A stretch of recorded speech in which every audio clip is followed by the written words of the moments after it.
You are listening to KLRN Radio, where liberty and reason still reign. Most writers and radio show hosts know that to connect with your fans, you need to do more than just write books or record the latest podcasts. There are many different elements that go into forming an online platform, but there are also many hidden traps. To make matters worse, solid advice on how to survive the muddy waters is scarce. In the book Hidden Traps, I talk about some of the important issues of working with an online platform, highlighting traps that could put your physical or internet security at risk or be harmful to your reputation. Are your social media posts just links with a few disjointed words, making you look like someone who can't complete a sentence? Did your new website cost you more than you anticipated?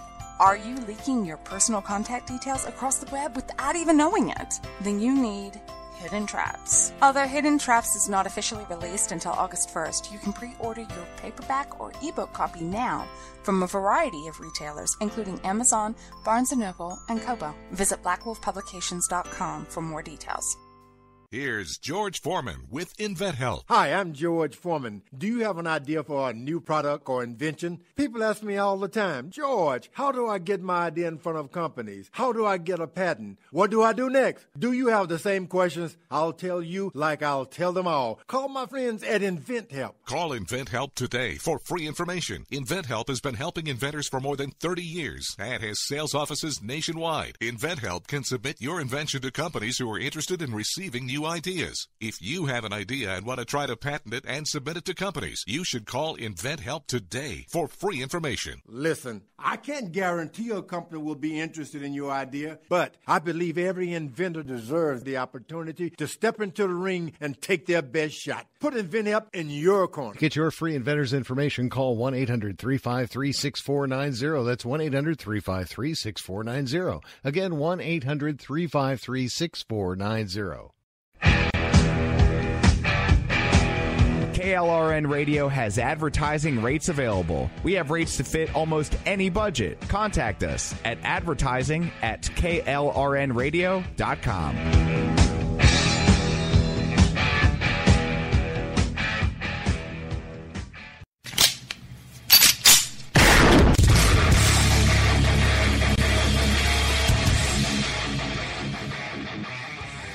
This is Slickery Trigger for Rebel Road Tactical.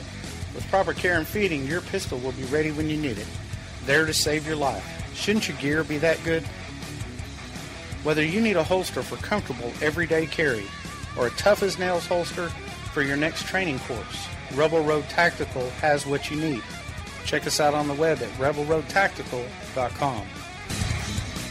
Tired of paying outrageous prices for Viagra? Well, we have great news for you. Now you can finally get Viagra at huge discounts. Healthy Man allows you to save up to $500 on Viagra. Why pay U.S. pharmacy prices of $15 per pill or more when you can get Viagra for less than $3 a pill? Call today and get 40 Viagra pills for only $99. This can cost as much as $600 at your local pharmacy. You can't afford not to call us. If you want Viagra at the lowest prices, never pay $15 a pill pharmacy prices again. Get Viagra for less than $3 a pill. Call 1-800-516-7602 today and save up to $500 and get 40 pills for just $99. Healthy Man is fast, easy, and affordable. Operators are waiting at 1-800-516-7602 to take your call right now. Call 1-800-516-7602. That's 1-800-516-7602. Again, 1-800-516-7602. If you're 85 or younger, would you like peace of mind and comfort for your family? We're Final Expense Direct with an urgent message for you. The average funeral today costs over $8,000, but the most you'll get from government benefits is $255. How will your family pay the difference? We can help. Our senior plans start as low as just $1 a day and pay up to $30,000 for a funeral and other final expenses. Peace of mind is easy. There's no medical exam. You'll have lifetime coverage, and your plan can't be canceled as long as you pay your premiums. Call now for free information about our senior plans. Answer a few simple questions and receive approval right on the phone. Plus, call right now and we'll give you a discount prescription card for free. Call 800-553-8687. That's 800-553-8687. Again, 800-553-8687. 8687. Everyone loves liberty. Our rights come from God, not the government. So why are you letting other people tell you what's best for your health care? Exercise your freedom with Liberty Health Share. Liberty Health Share is a community of people who voluntarily share one another's medical costs. Liberty Health Share is founded on the idea that most people truly want to help one another. Healthcare sharing allows members to do just that as a true community that supports one another in times of need. Liberty believes people should make decisions for themselves and their families. Members are able to take back the freedom to make their own decisions about their health care. Freedom from guilt or doubt about how your money is used. You have the freedom to direct your health care, not to be dictated to by bureaucrats. Stop letting others tell you what to do and join a community of like-minded people. Exercise your freedom. Join Liberty Health Share and take back the control of your health care while helping those around you. Call Liberty at 855-58-LIBERTY. Again, that's 855-58-LIBERTY for more information, or you can check them out at libertyhealthshare.org. Again, that's libertyhealthshare.org. You're listening to the Spark Radio Network, Internet radio like you've never heard before. Innovation, creativity, and imagination are all said to begin with a spark. So fasten your seatbelt and take the ride of your life and listen for the spark. You are listening to KLRN Radio, where liberty and reason still reign. My name is Jessie. I'm a United States Special Forces widow. This gives me a unique perspective on the world around us. If you're willing to listen, I'll tell you how I see it, and I won't pull any punches. This is my POV, which stands for Point of View. All right, this is Jessie. How y'all doing out there today? You know I miss you when we're not talking. Don't give me that look. You know I do. Oy vey, people. You figure if you don't buy it by now, I don't know what I can do to convince you of anything else. Now, as always, you can hang out with me in the chat room at KLRNRadio.com, or you can tag me in a tweet. All right. So, and that is at Jesse's POV. Now, just a note, folks, we will be going out on taps tonight. No, the Department of Defense has not released the names of the folks that were just recently killed. There was another death. And you know I will be honoring them as soon as the Defense Department releases the official names. I will not go off media speculation. Sorry, just won't do it. I've seen the media be wrong. It's not often, but I've seen them. So, my call, wait for the official press release. Then I know the Department of Defense has confirmed the identities and notified the families. Then, and only then, do I feel safe in releasing the names. And yes, I will check again before I go off the air.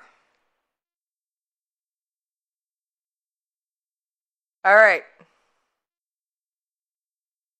Now, just to get this straight, tomorrow night,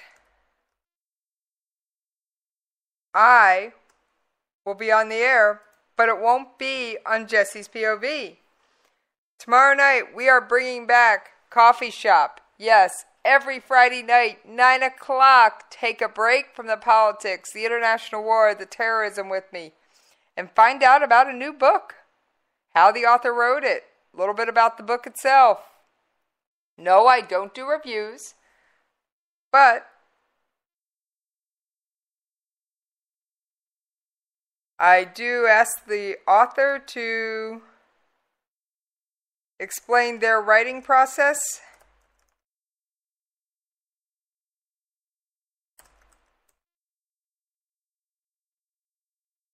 and talk about how long it took, why they chose their publication path, and all the little bits and pieces behind the story. So I kind of pull back the curtain on what it takes to make a book for you, and you get a little bit of get a peek at the writer's life. So I will be here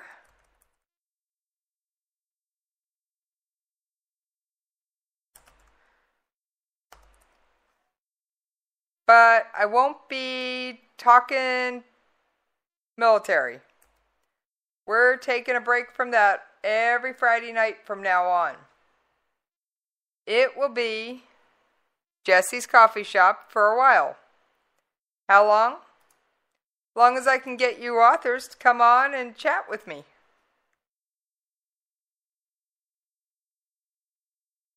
So now I probably won't be in the chat room tomorrow night because I have another obligation. But the show will be live. I just won't be in the chat room. Sorry, I can only do so many things at one time, darling.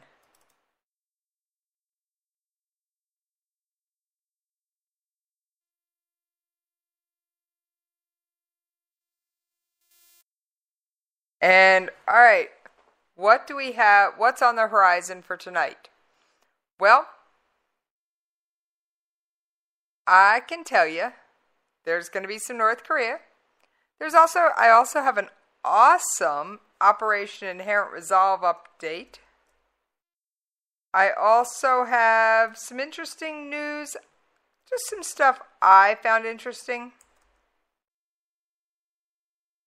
And I hope you will too, because you know me, I sometimes dig into random things. Sometimes they seem completely random, but I do always try and explain their relevance.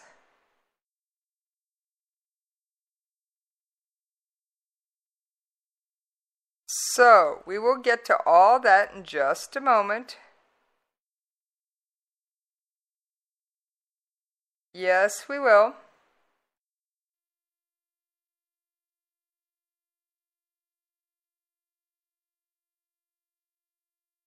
Now, for those of you asking, no, I do not have another Twitter feed just for Jesse's Coffee Shop. Some of you wanted to know why.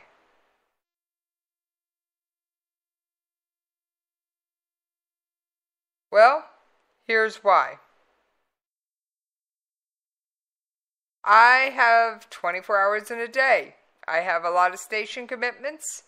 I have some commitments you don't know about. And I take those pretty seriously. So, I like to feel that my time is better spent off social media, doing my show prep and taking care of my other station commitments to bring you the best quality show I can. Now, that being said,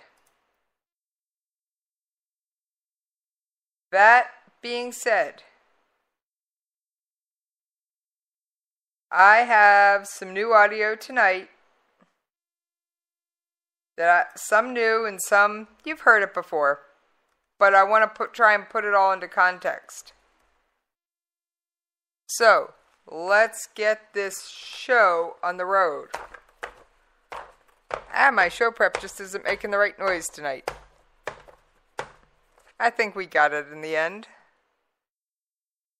Oh, and I'd like to before I get started, I'd like to give a special shout out to one very brave young lady. And I'm just going to say her first name is CJ. What, you go, girl. She knows why I'm giving her a shout out. I'll let the rest of you try and figure it out. Alright. Let's talk Raqqa. How are things going in Raqqa, Syria? What's going on? Well, I'll let you get it from as close to the horse's mouth as we can. Let's hear what Colonel Dillon had to say at his Operation Inherent Resolve press brief today. We've completed the second month of operations to defeat ISIS in Raqqa. About 45% of the city is under the control of the Syrian Democratic Forces. Fighting in Raqqa continues to be intense as fanatical ISIS dead-enders and foreign terrorist fighters left to die use the dense urban environment to try to cling to territory. ISIS continues to use the closely spaced buildings in tight streets of the city to hide large improvised explosive devices, attempting to slow the advances of the Syrian Democratic Forces who are clawing away at remaining hiding places. More than 80% of the ISIS attacks against the SDF have been accomplished by using hidden IEDs. Despite these fierce and suicidal tactics, the SDF continues to progress. They're advancing from three sides, from the east, the west, and south of the Euphrates River.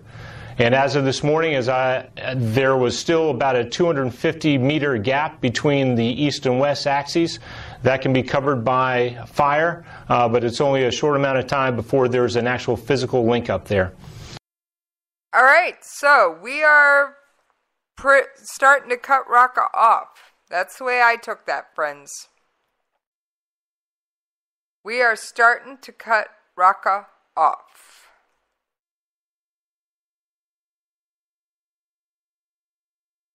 And I have a feeling Raqqa may fall a little faster than Mosul, because if they were watching, they realize we're not backing down.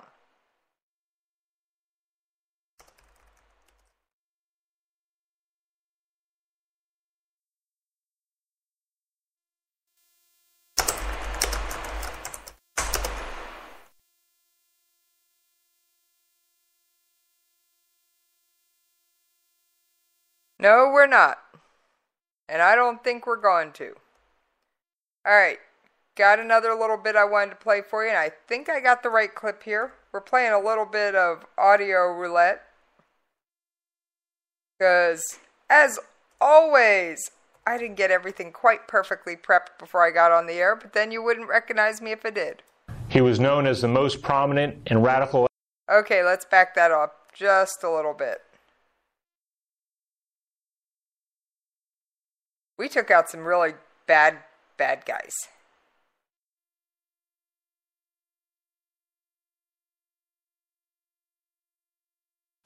Ghaffur's assistant, Abu Haman, and 3 other ISIS members were killed by a coalition airstrike on July 16th near Deir ez-Zor. Ghaffur and Haman were responsible for managing and directing external operations and participated in plotting attacks against Middle East and Western targets. Their removal deprives ISIS of well-connected members with links to trans-regional terror support networks around the world. The coalition also targeted ISIS foreign fighters from Southeast Europe operating in Syria as recruiters, facilitators, and attack plotters responsible for multiple atrocities within Syria. Lavdrim Muhaxiri was killed by the coalition airstrike on June 7th near Mayadin. He was an ethnic Albanian from Kosovo and the self-proclaimed leader of ISIS foreign fighters from Kosovo. He was known as the most prominent and radical ethnic Albanian fighter in Syria and was directly responsible for inciting jihadist ideology within European communities and encouraging foreign fighters to travel to ISIS-controlled territory. That's one bad guy, I'm glad, no longer draws air. I'm sorry, but I don't want any of these really bad guys. So, yeah, we had Colonel Dillon gave us a whole stack of names. I just picked on 1 or 2. We're going to take another little stab at this. Well, first off, I'll say it is not true because we support the Syrian Democratic Forces. This answer is in response to weapons being supplied to the YPG, the Kurdish rebels battling the Turkey deems terrorists. in the fight in Syria. And I'm not going to confirm or deny numbers of truckloads or whatever has been reported. We have made it clear that we are going to be transparent with the weapons and the equipment that we provide to the Syrian Democratic Forces for the fight against ISIS in Raqqa. In particular, we will make sure that Turkey knows what that equipment is and what those weapons are, and we have maintained that transparency and maintained that dialogue with Turkey, and we'll continue to do so. All right, so Turkey knows what we're supplying to the Syrian Democratic Forces. Now, remember, we've discussed this before on air. We don't always agree with them. They don't always agree with us.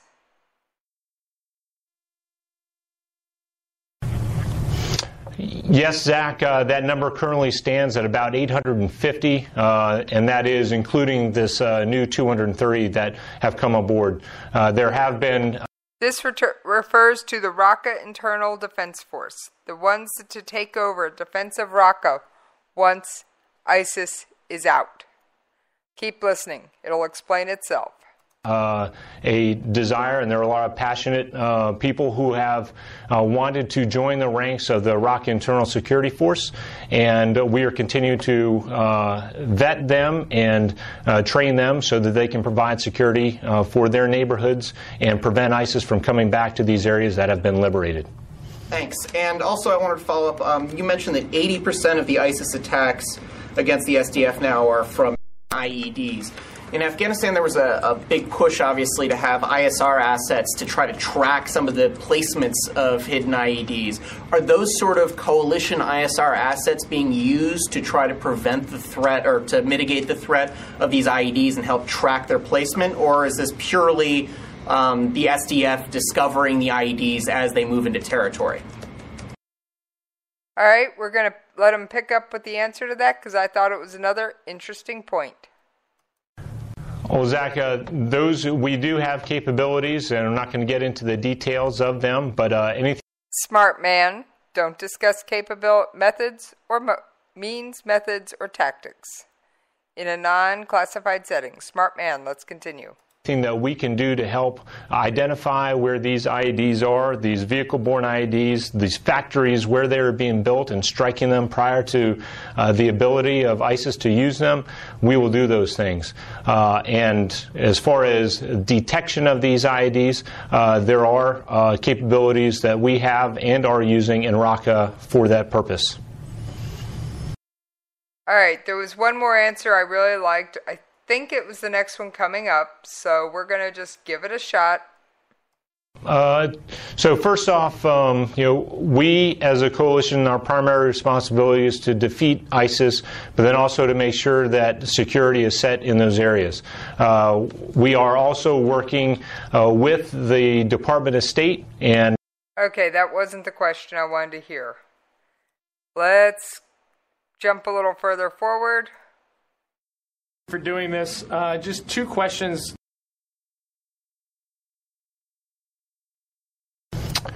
Okay, Ryan. Well, first off, we know that ISIS has proven in Iraq that they are willing to use chemical weapons. This was the one I wanted you to hear. Let's listen. Largely, they have been rudimentary and have not had a significant effect on the overall campaign and what they are doing. We do not want them to get good at this. And so any time that we find or know that ISIS has stockpiles or have put together anything that can be used to make these weapons, we will strike them. And just as any type of planning or attacks, whether it's with chemical weapons or otherwise, if we know that they're going to do this, we will try to attack them first. So I think that answers your first part of the question. We have not seen the use of chemical weapons in Syria, but we don't want to wait for them to use it either. So again, if we identify it, we will strike them. And the type that they were mainly type of It was ingredients to make it that were largely industrial type ingredients, nothing that causes so much concern for us. Does that answer your question? All right, so ISIS does have chemical weapons type capability, but they can't make the really scary stuff. They can only make things like mustard gas and chlorine bombs. And no, mustard gas has nothing to do with the mustard on your hot dog. If you don't know, there's a Conversations in Science episode that we actually discuss this. And speaking of Conversations in Science, genetics is in the news. Check out the genetics episode of Conversations in Science. I think you'll be just a bit surprised.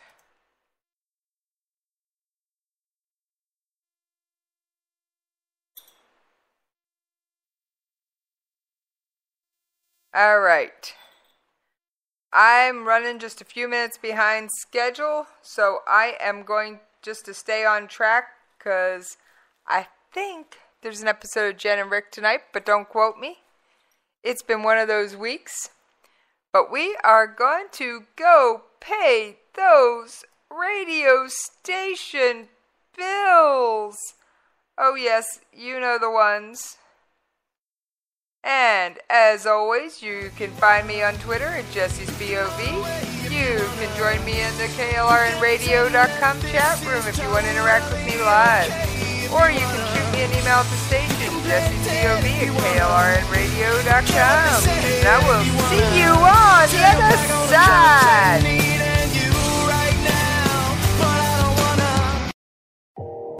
You are listening to KLRN Radio, where liberty and reason still reign.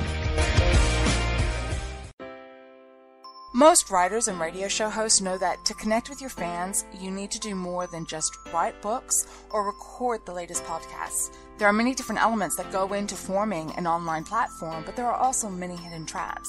To make matters worse, solid advice on how to survive the muddy waters is scarce. In the book Hidden Traps, I talk about some of the important issues of working with an online platform, highlighting traps that could put your physical or internet security at risk or be harmful to your reputation. Are your social media posts just links with a few disjointed words, making you look like someone who can't complete a sentence? Did your new website cost you more than you anticipated? Are you leaking your personal contact details across the web without even knowing it? Then you need Hidden Traps. Although Hidden Traps is not officially released until August 1st, you can pre-order your paperback or ebook copy now from a variety of retailers, including Amazon, Barnes & Noble, and Kobo. Visit blackwolfpublications.com for more details.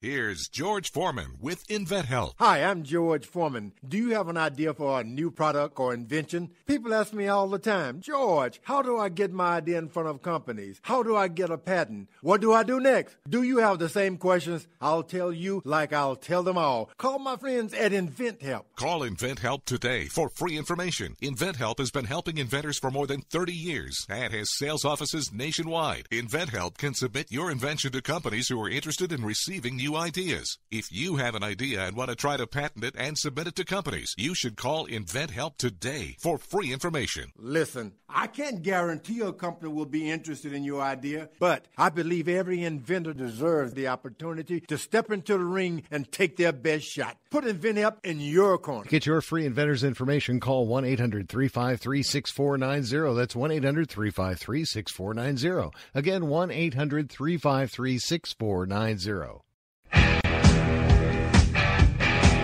KLRN Radio has advertising rates available. We have rates to fit almost any budget. Contact us at advertising@klrnradio.com.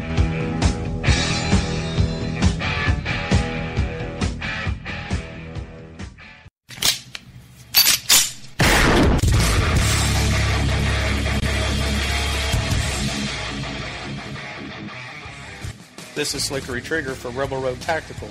With proper care and feeding, your pistol will be ready when you need it, there to save your life. Shouldn't your gear be that good? Whether you need a holster for comfortable everyday carry or a tough-as-nails holster for your next training course, Rebel Road Tactical has what you need. Check us out on the web at rebelroadtactical.com.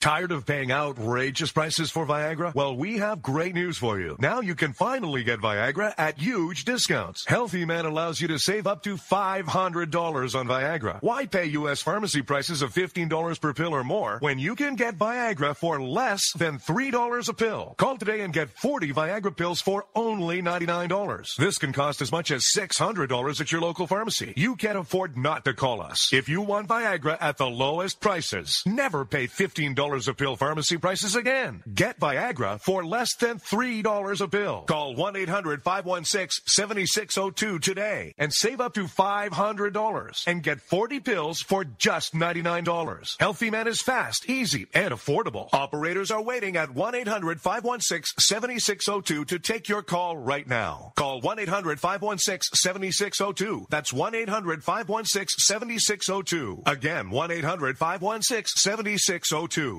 If you're 85 or younger, would you like peace of mind and comfort for your family? We're Final Expense Direct with an urgent message for you. The average funeral today costs over $8,000, but the most you'll get from government benefits is $255. How will your family pay the difference? We can help. Our senior plans start as low as just $1 a day and pay up to $30,000 for a funeral and other final expenses. Peace of mind is easy. There's no medical exam. You'll have lifetime coverage, and your plan can't be canceled as long as you pay your premiums. Call now for free information about our senior plans. Answer a few simple questions and receive approval right on the phone. Plus, call right now and we'll give you a discount prescription card for free. Call 800-553-8687. That's 800-553-8687. Again, 800-553-8687.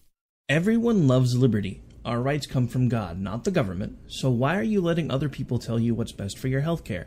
Exercise your freedom with Liberty Health Share. Liberty Health Share is a community of people who voluntarily share one another's medical costs.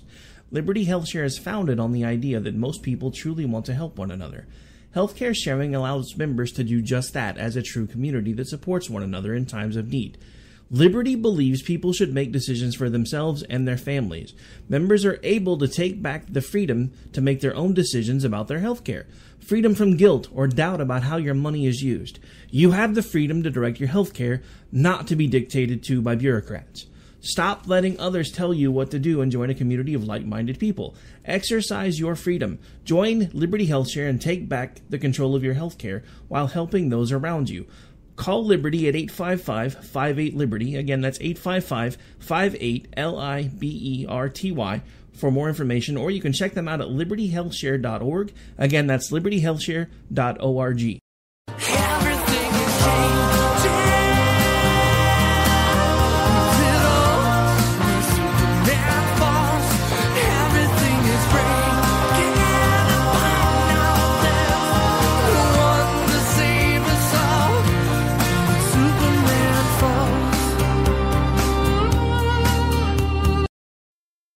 All right, thank y'all for hanging in there with me while we paid those radio station bills. Now, I picked that chorus, that bumper music, for a reason.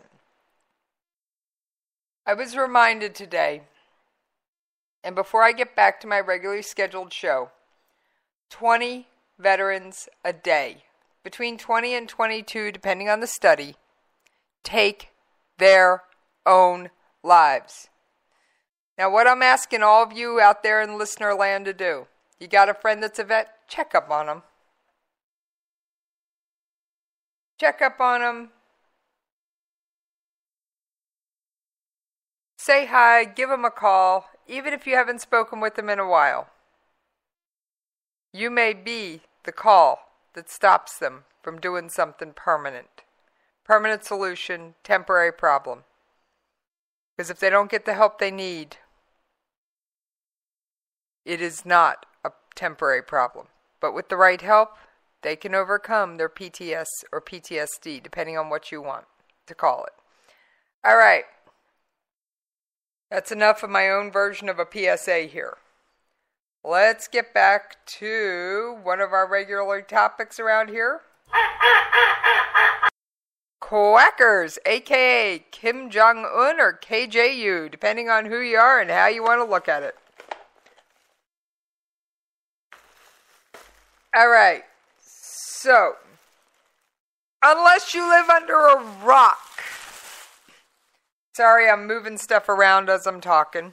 Unless you live under a rock, you know North Korea has intercontinental ballistic missiles. The question is, do they have the warhead to fit on said missiles? Answer, we don't know. Question, do we want to take said chance? I'd have to say let's not and say we didn't. Now, I got some audio clips on this topic. But before we get to North Korean missiles, I want to talk Iranian missiles. Or in this case, an Iranian rocket. Iran has insisted its satellite-bearing rocket did not violate the nuclear deal, but Western nations disagree. They have said last month's launch was a threatening and provocative step. The countries include Germany, France, Britain, and the U.S. They all jointly condemned Iran's July 27th satellite launch. The Allies said Iran's rocket launch was inconsistent with the terms of the nuclear pact signed by Iran in July of 2015. The Smorg is a space launch vehicle that, if configured as a ballistic missile, would have a range of well over 300 kilometers, 185 miles. It has enough payload capacity to carry a nuclear warhead. And, of course, the letter was sent by U.S. Ambassador Nikki Haley, who said, part of the letter read, "The rocket was the country's most advanced satellite-carrying rocket to date, marking the most significant step forward for Iran's young space program." Tehran's launch was followed by the U.S. imposing sanctions on 6 companies that Washington said were linked to the missile program. The ministry said on Saturday it will continue with full power its missile program and accused the United States administration of seeking to weaken the nuclear deal. U.S. President Donald Trump, of course, has condemned the nuclear deal with Iran, which has been defended by its allies. Now, side note, Iranian Foreign Minister Mohammad Javad Zarif denied on Friday that his country had missiles designed to carry nuclear warheads. All right, friends, just to remind you, here's what I think of the Iran nuclear deal. Not worth the paper it's printed on.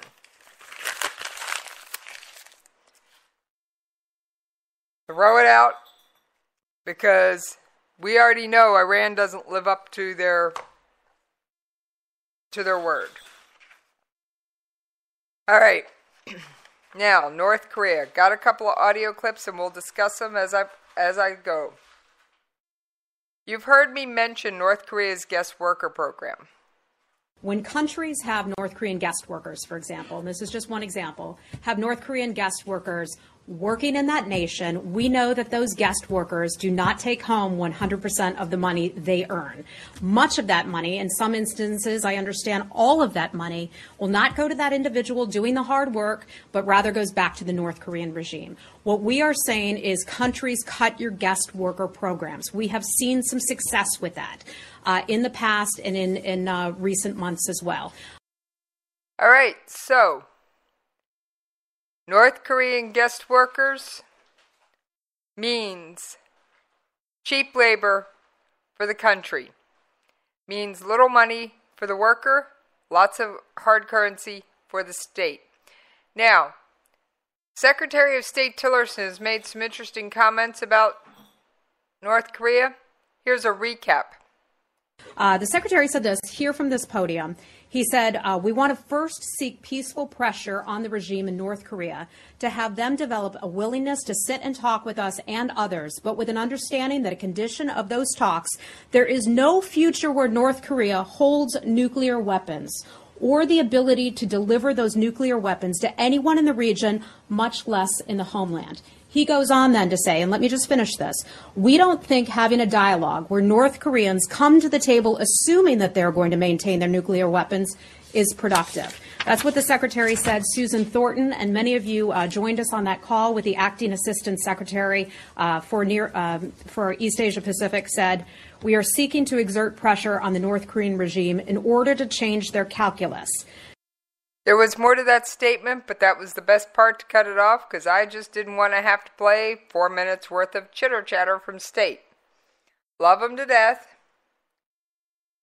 Now, I want to remind you of a couple of my recent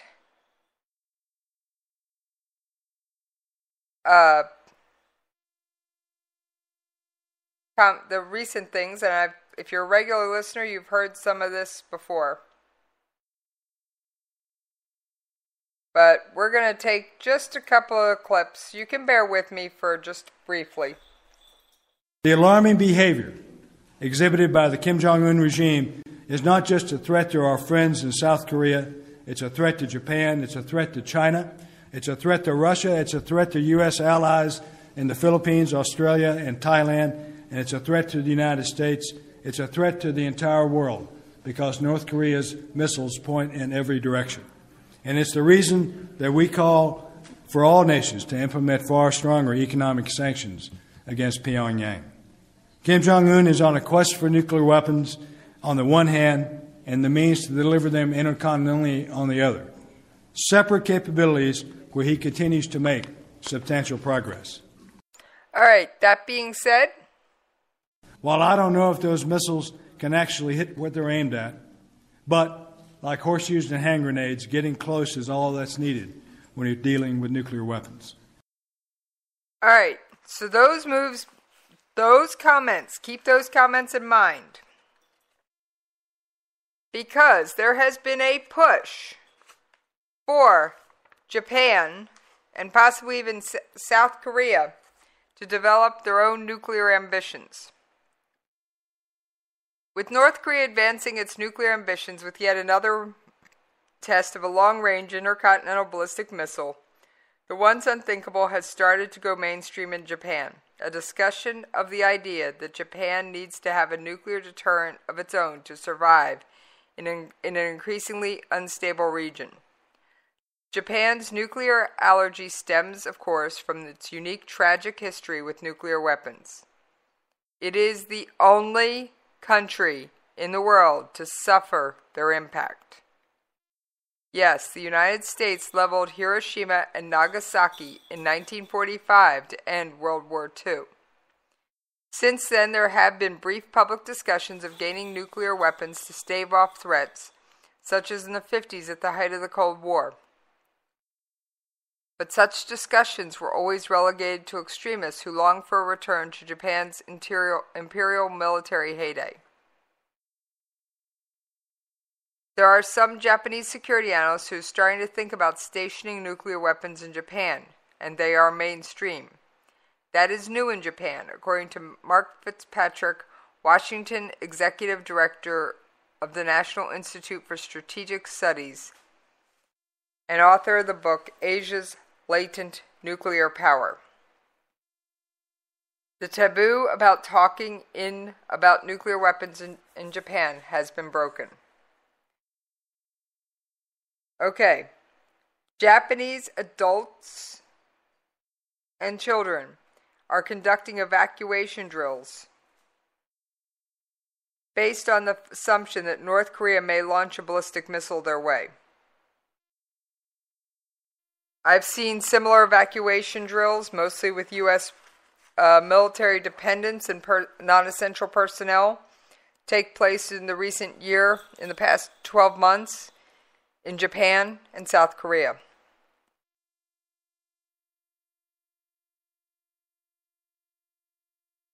So, the nuclear weapons might restore some balance in East Asian security, and it would be a form of retaliation that does not escalate, but actually could be a form of retaliation that does not escalate, but actually de-escalates tension.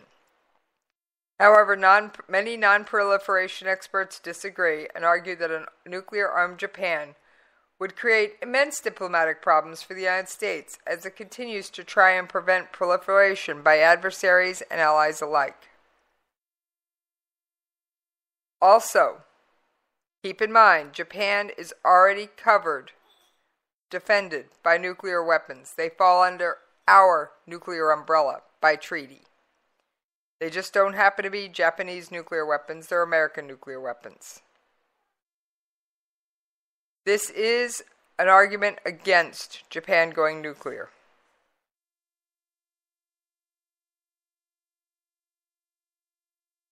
And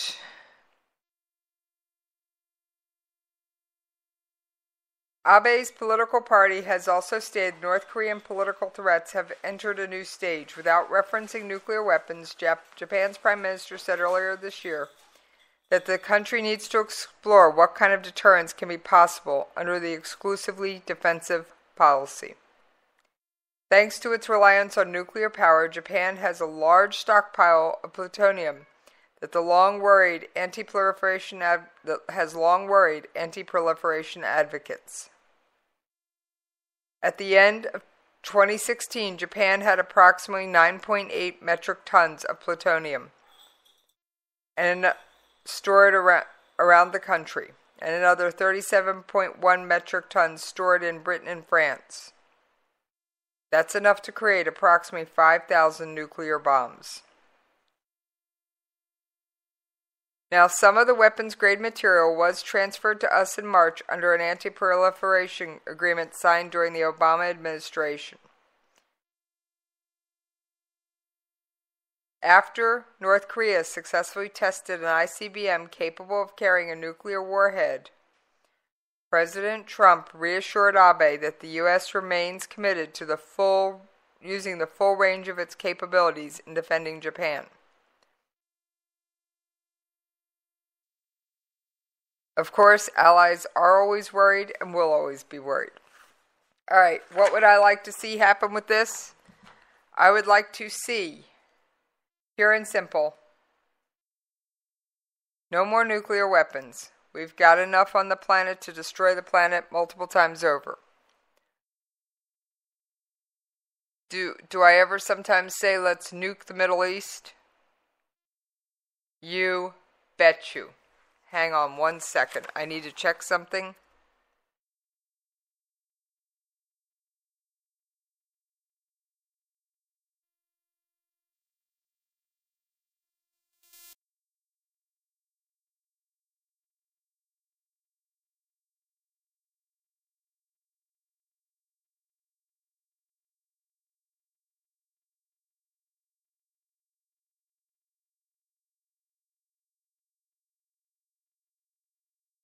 All right, the official press release is not out, but I do have the names.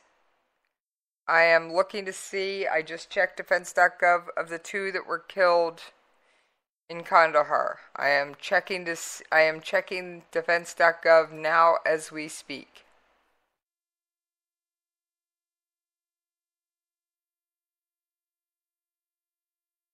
Give me just a couple of seconds to do this. Yes, it just hit. So we will be honoring 3 tonight when we go out on taps. We were already going out on taps honoring 1. Now we're honoring 3.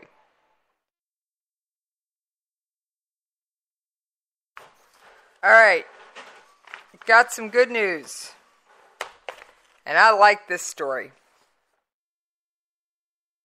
A bipartisan group of Senate lawmakers are setting the stage for a domestic and international crackdown on a Palestinian Authority policy that pays the family of terrorists.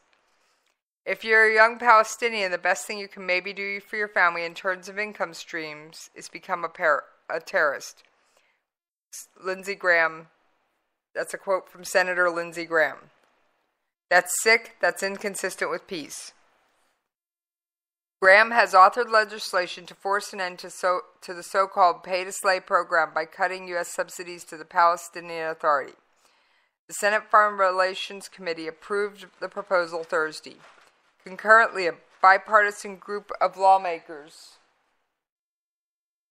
led by the committee leaders, asked U.S. Ambassador to the United Nations, Nikki Haley, to push other countries to follow their lead. The core problem is that these payments codified in Palestinian law only go to prisoners and increase based on the length of the prisoner's sentence, thus incentivizing and rewarding greater acts of terrorism.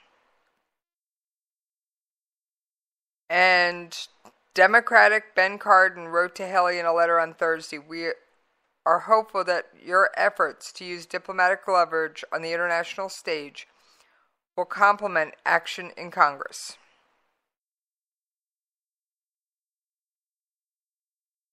So that the effort to cut roughly $300 million in foreign aid to the Palestinian Authority has been brewing for months. Graham's legislation is named in honor of Taylor Force, a former Army officer and graduate student who was murdered in Israel and whose killer was celebrated by Palestinian leaders. We exempt a hospital from this conflict because what good is there in punishing women and children for something they cannot do? They did not do. So he's saying that they will continue to fund, Graham and Foreign Relations Committee negotiators crafted carve-outs for certain programs that most benefit the Palestinian people while still cutting direct funding for the Palestinian Authority. All right, let me grab that piece of paper off the printer and we will move on.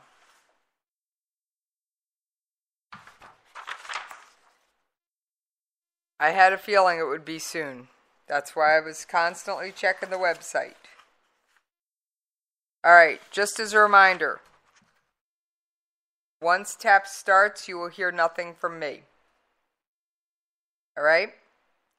So, as always, you can follow me on Twitter at Jesse's POV. You can join me in the chat room on KLRNradio.com/chat and interact with me live as I'm doing the show. And I want to give a quick shout out to Federalist Mama Bear, one of my supporters on Twitter, at Bearing Truth. Thank you very much. All right.